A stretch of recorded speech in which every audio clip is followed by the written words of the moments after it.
So I am Jessica Washington. I'm a former senior reporter at The Root. I cover national politics with a specialty in race, gender, and kind of just really getting into how politics impacts our daily lives. So yeah, that's me. Nice. Yeah, excited to sit down and talk with you guys. You've been focused somewhat on some of the more recent protests, I guess. Yeah. How do you feel that social media plays a role in the modern protest movements? And does it affect the way that you report on these protests? I know you talked about doing a story on something in the 80s. Like, do you see a difference with social media involvement now versus before?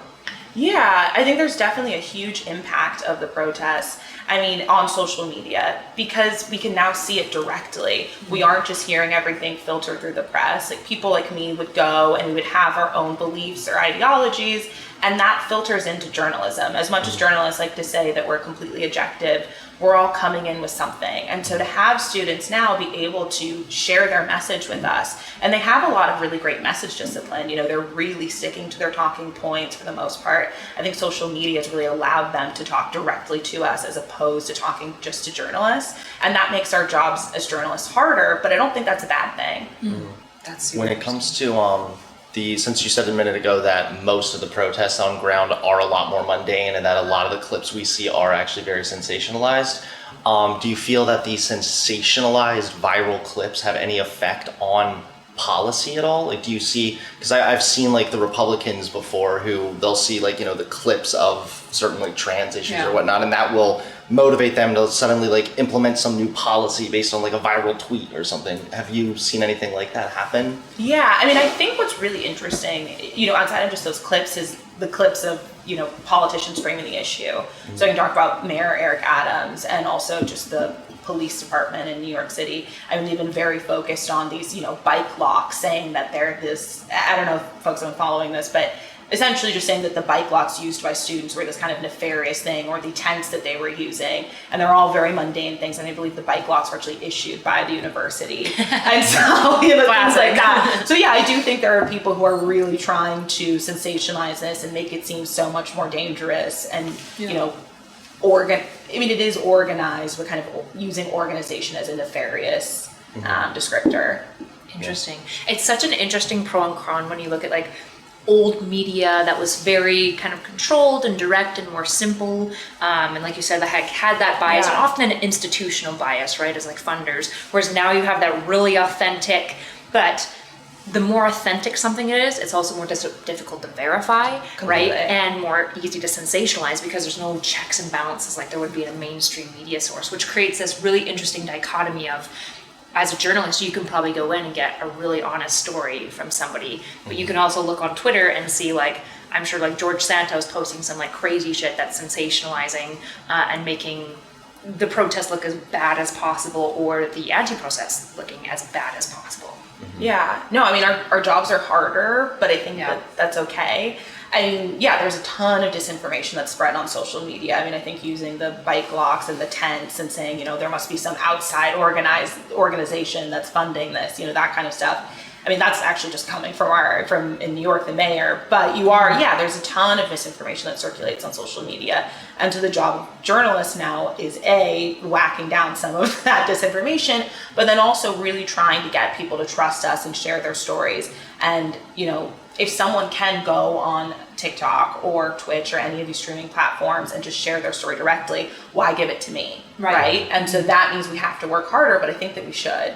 Interesting. What are the steps you try and take to earn someone's trust? I mean, because I'm sure a lot of people are very hesitant talking to the media. I'm sure you've probably heard like the fake news or whatever, you know, stuff like that. So like, how do you earn people's trust in order to get them to really open up if you're trying to get like that really authentic story? There are a lot of different ways that I do it. I think one big thing is I typically offer, particularly if it's a personal story, I offer an off-the-record conversation first. Mm-hmm. A lot of journalists don't like to do that because it takes more time, but if you have the time, I say use it. And so yeah, I say let's just talk, and you can tell me whatever you need to tell me, and this isn't going in the story, it's not going to be used for anything, let's just have that conversation.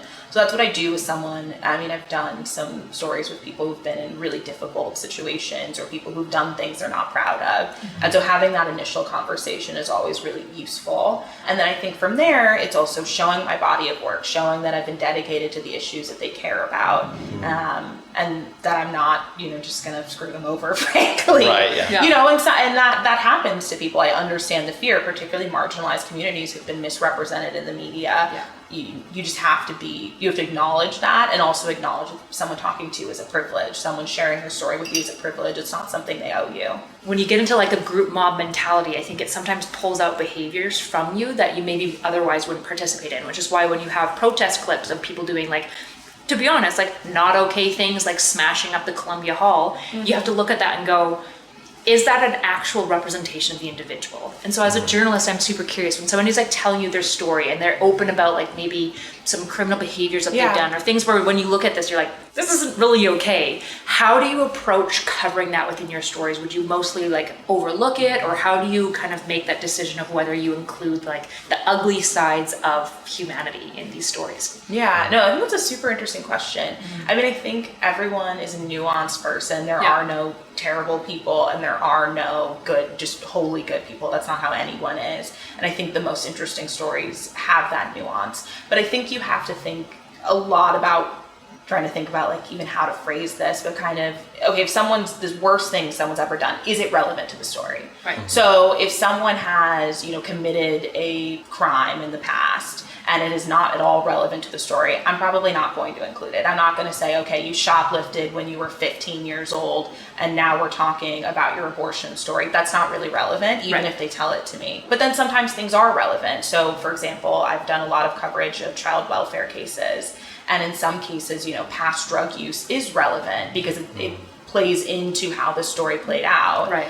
And, I think the important thing is to tell people that everything that you say to me can end up in the story. We can talk about it, but like, I'm not just your friend. I'm not just your therapist. This is public. Yeah. So I think that's always something I tell people. Don't tell me anything, on the record that you don't want in print.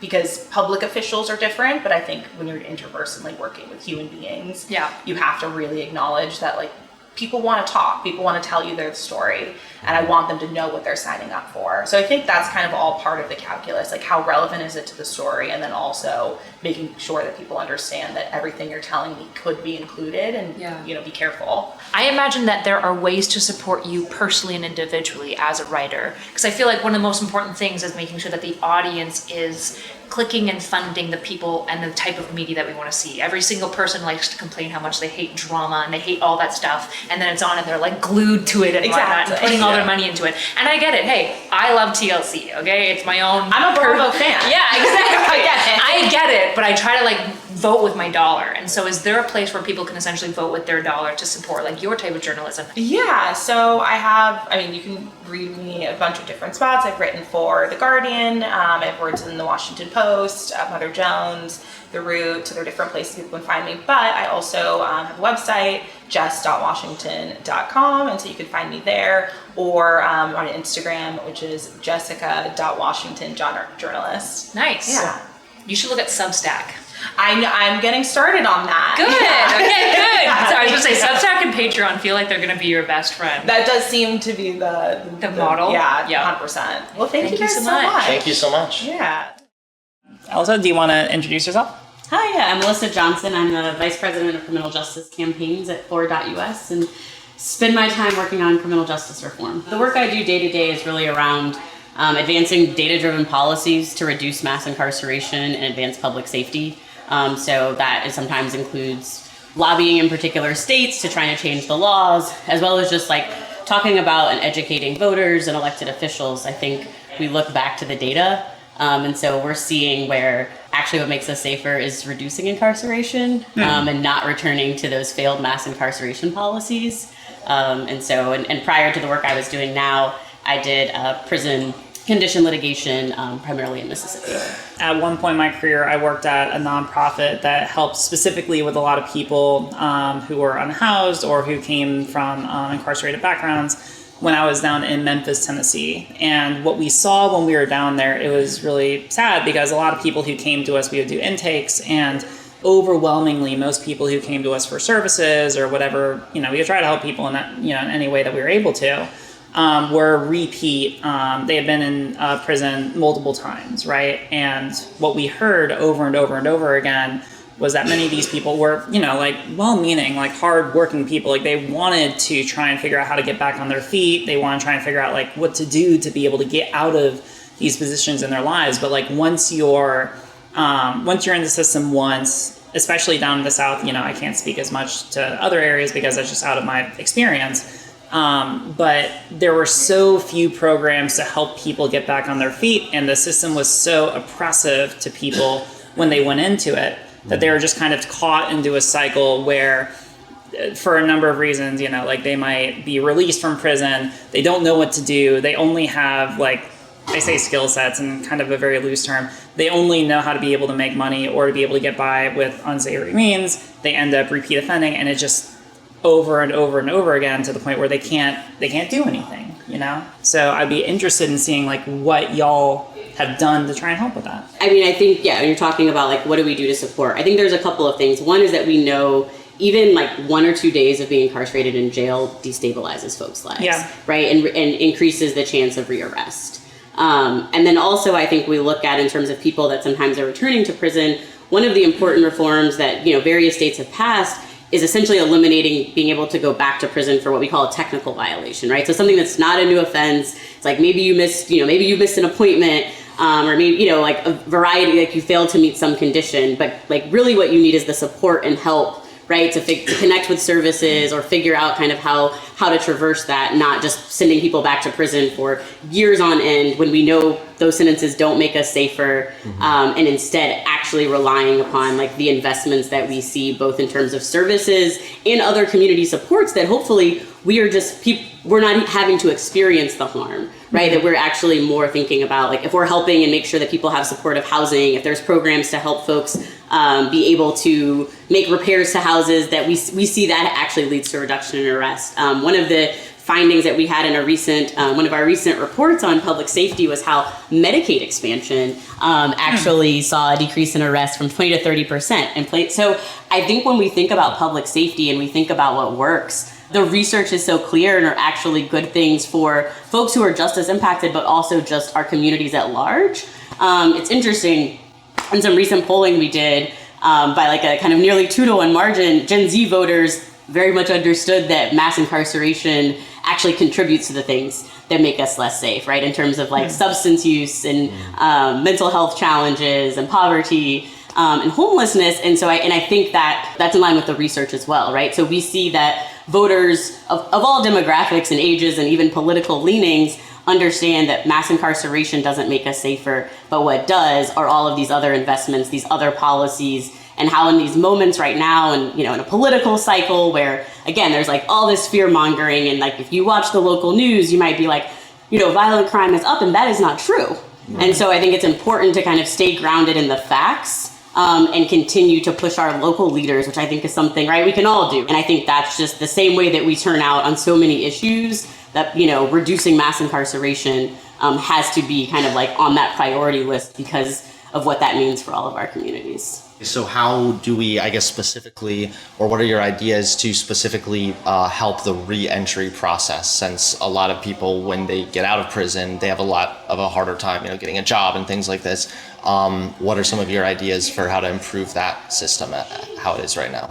I think one of the things you're seeing is that among business leaders, there's very much a renewed commitment to understanding that these are folks that can come back into the workforce and can be incredible employees, contributors, managers, across the sectors. And so one thing that we have is actually our People First initiative, which really is as much about making sure that we're not using harmful terms like felon or inmate to describe somebody who's been justice impacted, but also are there ways that we can support and help businesses not just recruit people that have been justice impacted, but also retain. So whether that's, for instance, maybe some benefits that folks may need so that they're able to go check in with their on supervision or parole or probation. It's not just the work that we're doing, but I think across seeing that people that have been to jail or prison or who have had, criminal conviction of any sort are just as able and interested and incredible contributors to our communities, to our workforce.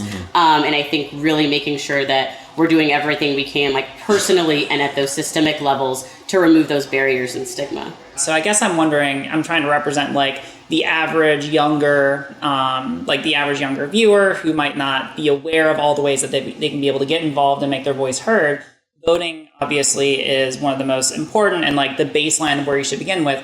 But like, what are the other means that you would recommend? Like, what are the tangible steps that they can take to try and make that happen? I mean, often it's, you can call, right? You can call whether it's your local council member, your mayor, your state representative or state senator, and let them know how you feel about a particular policy that you've been reading about in the news. Maybe something that they're pushing to be like, hey, I think that's a good policy. Like, thank you for following the research and not pushing for mass incarceration, right? Or also saying like, hey, this doesn't seem like a good idea. This isn't going to make my community safer. Public education, right? Making sure, one of the things that's also, I think mayors can be an incredibly compelling voice on public safety because I think some of the initiatives, like thinking of just across the country, right? There's, mayors thinking like Baltimore, St. Louis, Montgomery that have started offices of violence prevention, right? Or that are looking at a more public health approach to gun violence prevention. Yeah. And I think those are programs to support. And also as we continue to push, our elected leaders to make sure that they're not lengthening sentences, they're not passing mandatory minimums or rolling back some of the successful reforms. Because of the last 15 years of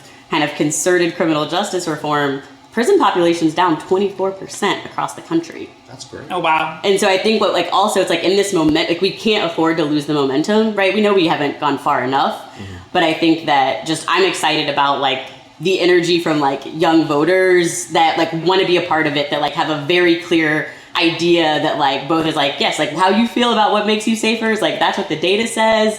And there's so many ways on social media, in all different ways, right? In real life, virtually, to kind of leverage our voices to make sure that we're moving forward in a positive way that strengthens communities. Thank you all so much just for inviting me to this conversation.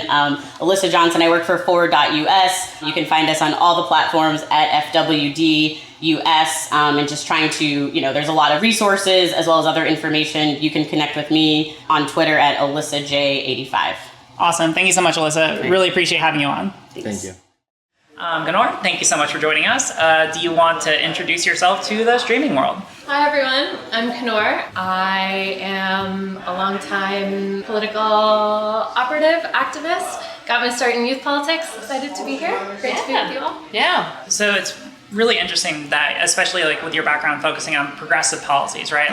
With us, with Progressive Victory, obviously it's a really big focus of us as well. Yeah. And something that we were trying to figure out, especially with mobilizing young people, is how to be as effective as we can, obviously, but also to try and learn from some mistakes that other movements have made, that other progressive movements have made in the past, so that we're not repeating them and so that we're, actually getting things done and actually getting people elected and policies passed, right? So what are some of the big lessons that you've learned from your experience that maybe we as an organization or that, young people going out can take with them, to try and actually get things done, right? And not just talk about an abstract, no, we're actually going to get these things done.